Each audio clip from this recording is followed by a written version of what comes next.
Hi everyone, welcome back. Happy New Year. It is 2nd of January 2025 as I'm making this video. And before even starting anything, I just want to wish you a very happy New Year. I wish the passing year was good for you, even if it wasn't, even if it wasn't the perfect year that you wanted it to be. There's always a second chance. There is always an opportunity to make something of what you have. And this is what this year is going to bring you. I promise you that. It's time for my annual reading wrap up. And I'm making this video on a new camera. So hopefully the video quality is going to be slightly better. I am keeping my fingers crossed here. I am not yet monetized. I didn't want to spend a lot of money on content creation before I even start earning anything, but I finally caved. I honestly believe my viewers should get the best of the experience, and I also want to just romanticize reading as a habit, and it always feels good when you see something good, when the audio is better, when the video is better. So I finally caved in. And hopefully I'm going to keep this camera because I do see the video quality is so much better. And at the end of the video, do let me know if the quality was better indeed. And did you feel there is any difference in the way I'm talking and the way this camera is capturing the audio? Did you find it a better experience to watch my video? I'm all ears. As you know, I'm always open to feedback. Enough chatting away. I'm making a video like this after a very long time. I took a little break. I went down to Seattle to meet some friends, and I have had a pretty nice, cozy winter break. And I'm back to work today, and I'm feeling it. I am feeling very recharged. So I thought, what better way to get back to this YouTube channel that I have been pouring all my energy into than sitting down and talking about all the books that I read in 2024 and what were my honest thoughts about my reading experience in the year that passed. I have to admit that I was very hesitant to make this video because, truth be told, I only read 10 books this year. Initially, I had set a goal of 60 books on my Goodreads reading challenge, but eventually I wasn't able to catch up to all the reading that I initially thought I will do. And in a way, I felt I failed at it. I really thought surely I can read 5 books a month and that would total to 60 books. But unfortunately, that wasn't the case for me. I wasn't even able to read 1 book every month. And previously, the older me would have been really ashamed of not being able to chase a number and not be the perfect representation of the bookish community I'm so desperately trying to garner here. But I always say once a reader, always a reader. I had one of the busiest years of my life. I started a new job. I also started 2 YouTube channels, and I was constantly making content, juggling between my job, my content, and my home, maintaining my friendships, relationships, family. Everything is important, and my health as well. And with that, sometimes it's inevitable that you get bogged down by the weight of it all. Towards the end of the year, I really felt burnt out, and I didn't want to put pressure on a thing that's so near and dear to me. This is something that I'm taking as a learning in this year. I really don't have to be my own enemy in a thing that I so desperately love. And it can be 1 book, 2 book, 5 book, 10 book, 100 book, any number of book that I read this year, that you read this year, and you will still be a reader. So if you're someone like me who struggle to maintain all aspect of their life and then you still feel like you're not doing enough, welcome to this community, welcome to this boat. And we are all in this together. You don't have to feel bad about anything. We are just trying to do our best, maintain our physical, mental health, and just be happy at the end of the day. So don't shy away from revealing the number of books that you read this year, or even just 1 book that really spoke to you. I'm all ears. I'm going to check all the comments. What have been your reading experience in 2024? With that said, enough chitter chatter. Let's get into the books that I read this year and what were my honest thoughts about them. I'm just gonna summarize a little bit. I'm just gonna give a very generic statement at the end of the book description, what I liked about it, what I didn't like probably, but I don't want to keep the video too long. So that said, let's get into it.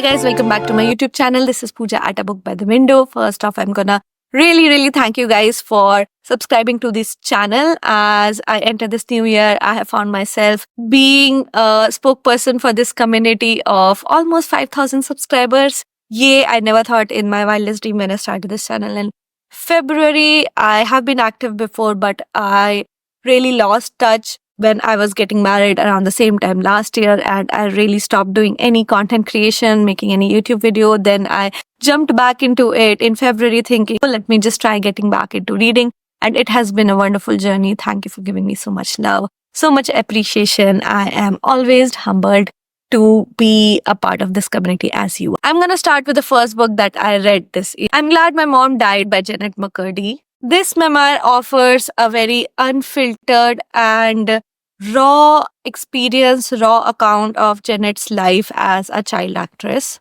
her struggles with an overbearing mother, and her journey to reclaim her life. It's both heartwarming and deeply, darkly humorous, providing insights into the perils of an early fame. I read this book first thing in the last year, and I was really pumped up because I got a hardcover copy of it from my library, and I swift past it. The title of the book is very, catchy, but my honest thoughts were it is an okay book. It is a bit sensationalized. I did not find a lot of depth in Jennette's account, but I could totally understand the bits that she presented to the readers. Second book that I read was On Earth We Are Briefly Gorgeous by Ocean Vuong. This is a very popular book. I am pretty sure it goes round on Instagram, Bookstagram, BookTok, whatever you call it. I'm not very active on it anymore. But I picked it up from my local library again, and I was not sorry. This is a beautifully written novel from a son to his mother, exploring themes of race, class, and immigrant experience in America. Vuong's poetic prose make this a very profound and poetic read. When I read it, I was deeply moved as well, and I found myself crying in bits and pieces. I definitely get the hype, and I would highly recommend you also pick up this book if you haven't already. The third book that I read was Lessons in Chemistry by Bonnie Garmus. Again, I got this one from my local library. I feel I got very lucky early in the year because I had a few books on hold, and suddenly I found myself getting all of them all at once, and I wanted to read all of them. This is a particularly favorite book of mine because it talks about women in STEM in a way and the struggles that the protagonist faces in her quest, in her journey of becoming the best scientist that she wants to be. What kind of trials and tribulations she had to face in the 60s is particularly what the book talks about. But it talks about it in a very humorous and dramatic manner, a style that I particularly like. So it is one of my favorite books that I read in 2024, and I would highly recommend young girls to read this as well because I was deeply inspired. I was highly motivated to do something of my own by the end of it from the protagonist story. The fourth book that I read was Yellow Face by R.F. Kuang. Again, a very popular book.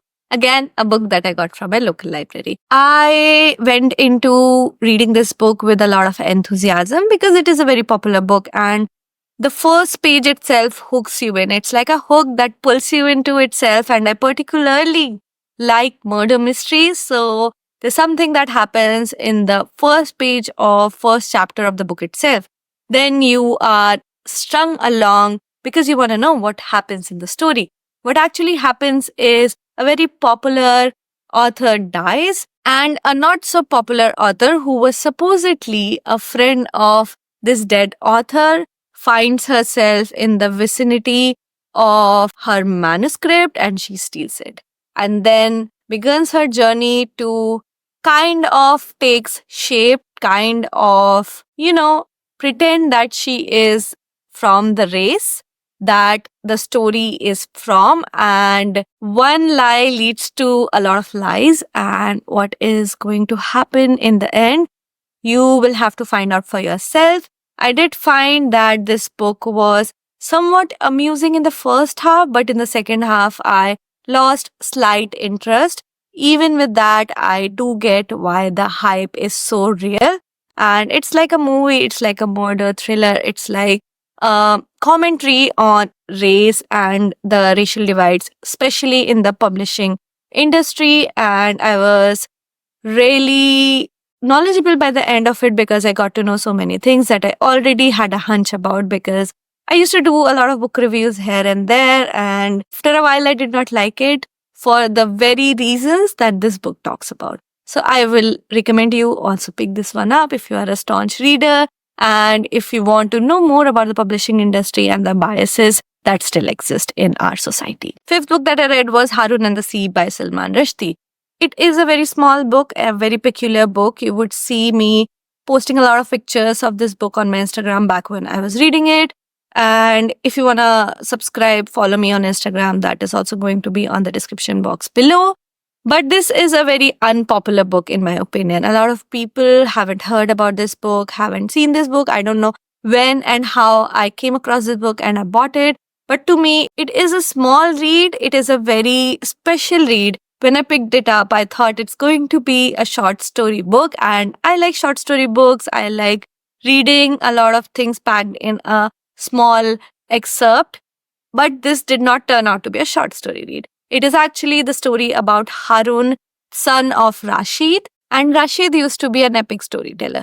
One day, certain things happen and Rashid loses his power of storytelling. Now, young Harun set about in the sea of stories to get that power back, and what happens in between, what adventures he goes through.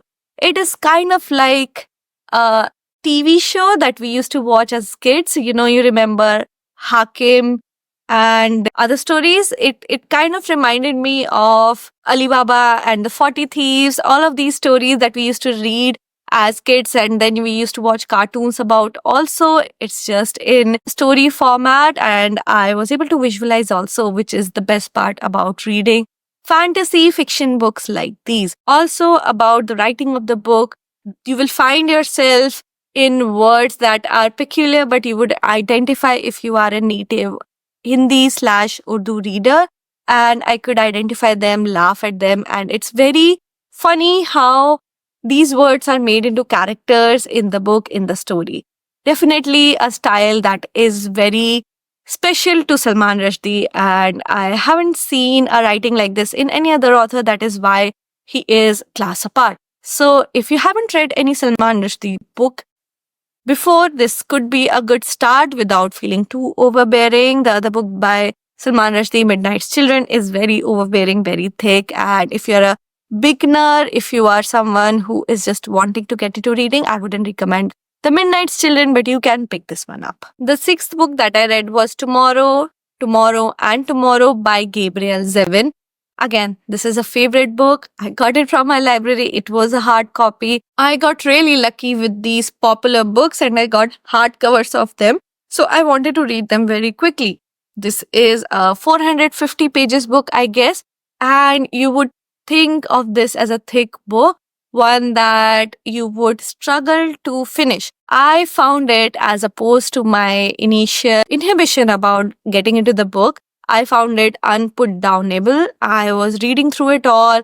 I am a woman in tech. I like to read about other women in tech, and the main protagonist of this book as well spoke really, really deeply to me. This novel explores the creative journey of two creatives who are very passionate about making video games. One is a boy, one is a girl, and both of them have been together since childhood. Their journeys are different, their struggles are different, their backstory is different, but both of them come together for the love of making video games. I resonated with the girl more because she finds herself in an industry that can be very sort of sexist to women and can judge women basis how they look, basis their prowess, intelligence, and this is what happens with the protagonist as well. Even with all of that, even with whatever comes in her way, she's gonna make it through. I am rooting for her. But what happens in between, how she's struggling with her own emotions and how she is all set to make a name for herself and more so to do something that she absolutely loved doing. She's a genius at. she finds her escape in her work. This is going to be her story, and this is also going to be the other partner's story. If you haven't read it, if you haven't come across this book, I highly recommend you pick this one up in 2025. The seventh book that I read was An American Marriage by Tayari Jones. This is a book that I bought from my library. Our library have a section that's called Friends of Library, where you can buy used, cheap books, and I found it at third price. This is again a very popular book, and I was sorry at the end of it that why did I not pick this one up before. It is a beautifully strung story about a man and a woman, a black couple who enters a marriage, and in just the first year of marriage, the man, he is sent off to jail. And now it is up to both of them how they interpret this marriage, how they keep it, how they make it. And one is in jail, one is outside trying to support the man. Celeste and Roy, although of very contrasting characters, they come together in union, in holy union, to be committed to each other, and they found themselves in a predicament. I found it very eye-opening and abstract in a way that is very inexplainable. But I understand when you are going through changes, and also this is my first year of marriage, there is a lot that is happening. And when that happens, how difficult it is to put your thoughts to paper or to be able to understand them. And it's just a flow of things, a lot of uncontrollable factors that both of them find into. And how are they going to maneuver it? How are they going to come out of it? And what effect it is going to have on both of them is what this very beautiful story talks about. The prose is very nice, lyrical, easy to read, but also one that speaks in a manner that is going to shake you from within at some point, and it's also going to make you appreciate certain things in life that you have at present and not take them for granted. The eighth book that I read is The Adivasi Will Not Dance by Hansa Shekhar. This book is a short collection of 12 stories, each spanning in different regions of India, but mainly focused on the indigenous tribal community in India, also known as Adivasis. We so often only know them for the performances that they do, maybe around the Independence Day parade or in some cultural programs, but how many of us go deeper into that culture and also try to understand the real ground level struggle that this community have faced ever since they have been on the face of India and ever since India gained independence. All of these real struggles are beautifully described in these short stories, and it's going to really make you think the plight of the marginal community in a very complex society like India. I always like reading books that are from Indian landscape and that talks about problems that are ever so present in any society. I am from India and I can vouch for so many things still happening in our society. And when I am faced with the truth, I make it a point to at least educate or spread the word. And there are no better medium than books to do so. I will highly recommend you read this book if you are from India and if you want to gain some insight and educate yourself on the plight of the marginal community, even in 2024, 2025, and we are supposedly moving towards modernization, westernization, but we have all of these creeps in our society, all of these stigmas that we find ourselves very difficult to get around all of these vices. And when you read stories, when you read real life account of real people, you understand that it's not fair to treat anyone differently based on what they are born into. Highly recommend this book. It was gifted to me and I am so happy that someone deemed it proper to give this book to me, and I I'm happy I have been able to read it all these years ago. The ninth book in the list, the ninth book that I read is Koi Good News by Zareen Khan.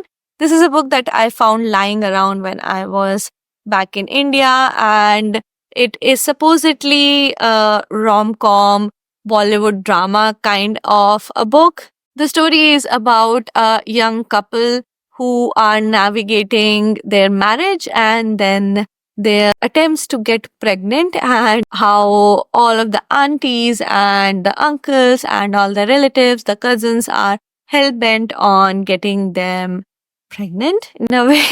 And it's just a humorous take on how, in Indian society, as soon as you get married, you're hounded for the next question, next thing in line, which is always going to be, when are you having kids? So the protagonist, she finds herself being very amused and very daunted and very overwhelmed with all of the questions. Her life is changing. And with that, she feels that her husband doesn't understand the plight like she does. And which is all true. Like, I think different people take life changes differently, men, women, and it is just a accumulation of all of these stories. I particularly found it slightly boring, slightly dragging, and it did not leave a mark on me. So I would say you can definitely skip this one if you don't fancy something that is not very detailed, that is just some run of the mill story that you can watch a Bollywood movie on. I read it because I was free at the time and I thought I will make a dent in my reading challenge, and I found it just lying in front of me. So nothing big to say about this book. We'll move on to the last book that I read this year. The 10th book that I read is Those Pricey Thakur Girls by Anuja Chauhan.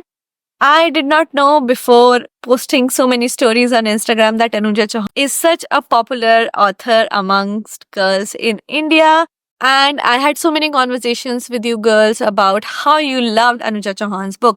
This was my first book by her, and I'm definitely going to go back for more of her books. This is a quintessential drama about 5 girls who live in Delhi. The narrative is set in 1980s Delhi, and the 5 Thakur girls are living in under one roof. They live in a house, and some of them are married, some of them are not married. And the main protagonist is Debjani, who is the apple of her father's eyes. The father wants to get her married and he's looking for the perfect groom for Debjani. But Debjani is slightly outspoken and she wants to be a journalist. She wants to be in front of the TV. She wants to be her most confident self. This is a time when India just got its independence, and there are a lot of new waves amongst young people, ranging from a plethora of opportunities that they have, including men and women. And you see this zeal, you see this enthusiasm in Debjani as well. Will she find her perfect match? Will she find what she's looking for? It gave me slight Suitable Boy vibes, but in a very different way. I wouldn't compare the two books, but I definitely like the humorous takes, the depth in each character, and the storytelling that Anuja Chauhan portrayed in this novel. The creative style that came across definitely was very engaging, and I did not feel that I was bored. Whenever I felt that I needed a lighter, chirpier book, this made the cut for me. And usually I am not very enthused by romance novels. This was not a typical romance novel. As a matter of fact, it talked about sibling rivalries and sibling relationships and father-daughter bond and a mother who is just trying to bring up 5 daughters in a house. It is all chaotic, and it is also a perfect representation of India around that time. Definitely a fun and witty read. I will recommend this one. As a bonus, the last book that I actually read in 2024 was October Junction by Divya Prakash Dubey. I have like 50 pages of it left, so I wouldn't count it in my 2024 challenge, but I would just lightly touch on the fact that I am absolutely loving this book. This book is written in Hindi and I bought it recently from my India trip. And the cover is really poppy. The writing is really good. I don't want to give in a lot because I want to do a proper review of the book when I am finished with it. But I am happy I picked this one up. I have a yearly ritual where I go to a nice place, I travel, and then I see a sunset and I read a book. And this year I have been lucky enough to do that again. I was sitting in a boat overlooking the water and the sun was setting down, and I was reading October Junction, and I couldn't find a better way to end my year. This has been a yearly ritual. Some years I haven't been able to do it because of different factors, because of struggles in my life, because of things that needed to be taken care of. But every year that I get to do it, I feel ever so grateful. And I pick up a really nice book, and it is just a representation. It is just a reminder to myself of the little things that make my life more beautiful. With that said, thank you for tuning in. If you have made it so far in the video, I really appreciate your support, and I would open the comment box for discussion. I would open for your suggestion and what have been your 2024 like in terms of reading. Do let me know in the comment section below. And with that said, I will take a leave for today. The next video is going to be about what are my 2025 goals and what I look forward to in the new year, specifically from reading perspective. So stay tuned for that video. We have had enough of bookish talks today, and I think I will let you guys be for a bit. Until then, happy reading and see you guys next time.